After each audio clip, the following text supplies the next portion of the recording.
Hello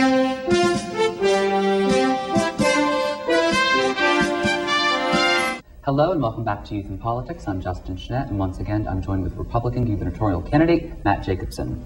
You mentioned education and its ties to the economy. You say you want to radically restructure how education is organized and delivered in Maine, and you want to implement a genuine restructuring of Maine's K-20 education system. Right.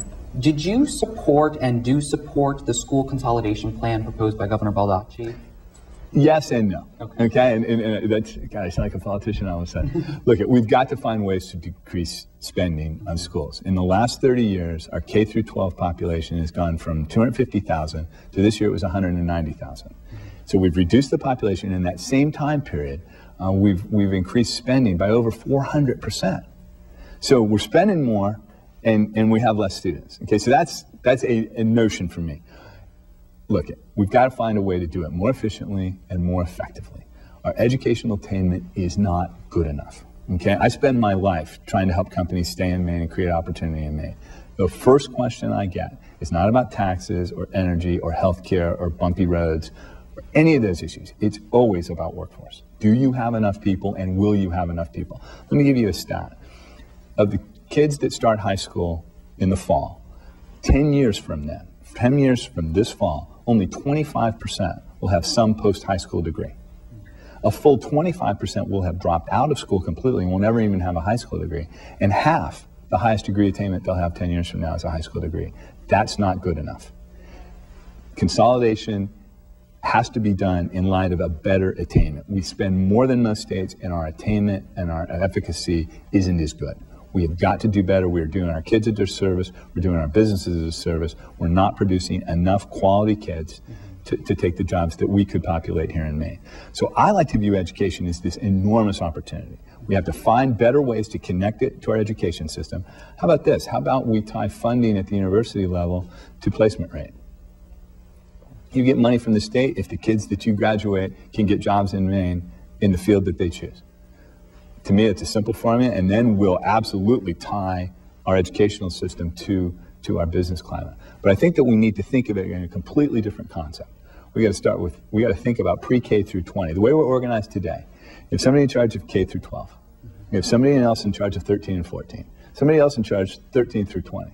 Somebody else in charge of the Maine Maritime Academy. What if we thought of education as the turnpike? You get on the turnpike in Maine, you've got to go a certain ways before you can get off in Kittery. And there are exits down the turnpike the more you want to go. I think we need to think of education that way.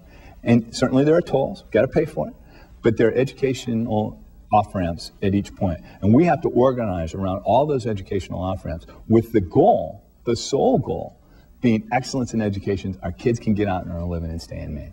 And if we focus on that goal, then I think we'd make way different choices than we've made today. We wouldn't have all these different fiefdoms that are responsible for overlap and a lot of the same things. And we'd be thinking about when that kid got to pre-K, we'd be thinking about the educational off-ramp 20 years from now and what degree she had and where she was going to go.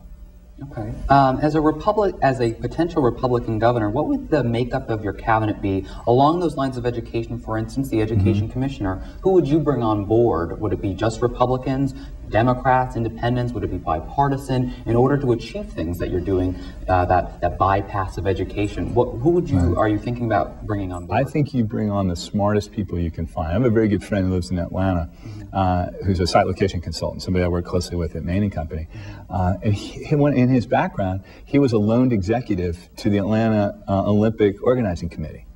And that's how they do Olympics in most states in our country, is the businesses in that town will loan executives. I really like that concept. What if we got the biggest hospitals in Maine, let's pick, I don't know, line 10, 20 biggest hospitals, and have their chief administrators give me a list of 5 people that were loaned executives that we'd have to run DHHS and reorganize it. I like that concept. Let's find the very smartest people we can find. I don't care what their party is. I don't care.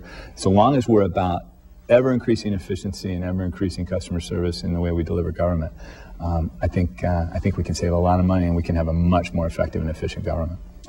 There hasn't been a Republican governor since when I think McKernan ran Jack McKernan. in 87. Yes, so sir. Are you a little worried about being a Republican in the state right now running for governor? No, I mean, we have 3 statewide officials in Maine, which is the fewest number of most states in the country, by the way. We elect 3 statewide offices. 2 of them are sitting Republicans. Mainers like smart people. They like people that are effective, that have a track record, that can show results. I've done all those things. I have the right experience at the right time for this period. No, I'm not worried about party affiliation. I'm proud I'm a Republican. Are you worried about any of the other Republican contenders or even the Democratic contenders? That there's a laundry list of gubernatorial candidates right now. Are you worried about any of the Republicans? Or? You know, at this point, worrying about specific people, I think golfers talk about, you don't play the opponent, you play the golf course. I think at this point we're still in that stage. If I give if I talk about my vision for Maine, I talk about my track record and my background and why I'm running, I think those things will differentiate me, or they won't. But I'm pretty comfortable that we have a really good message, and I think I have the right experience. I know how to do this. I know how to fix this. I've fixed organizations before.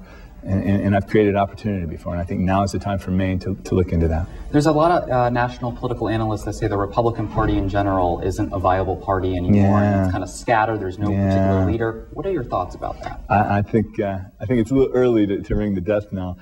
It's been worse in my lifetime. Certainly, I was a child, but there was Watergate. And pretty tough being a Republican after Watergate as well. And 8 years later, we got Ronald Reagan.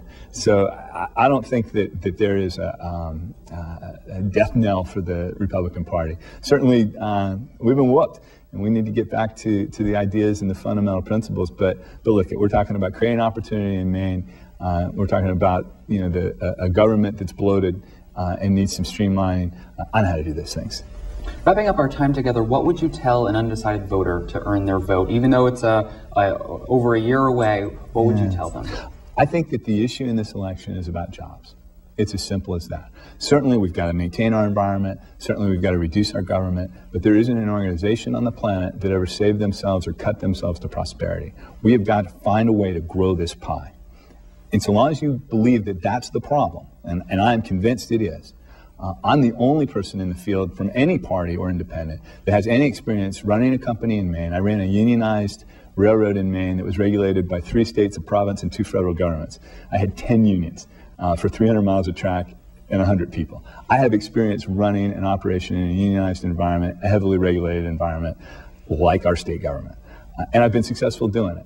And we were more efficient. We were named the best railroad in North America. I brought jobs when I was on the railroad, an opportunity. We tripled our revenue. We added 23 new businesses to the line. Maine & Company, I've done the same thing. We've brought businesses to Presque Isle and Fort Kent and Rockland and Madison and all over the state. So I understand how and why businesses make decisions.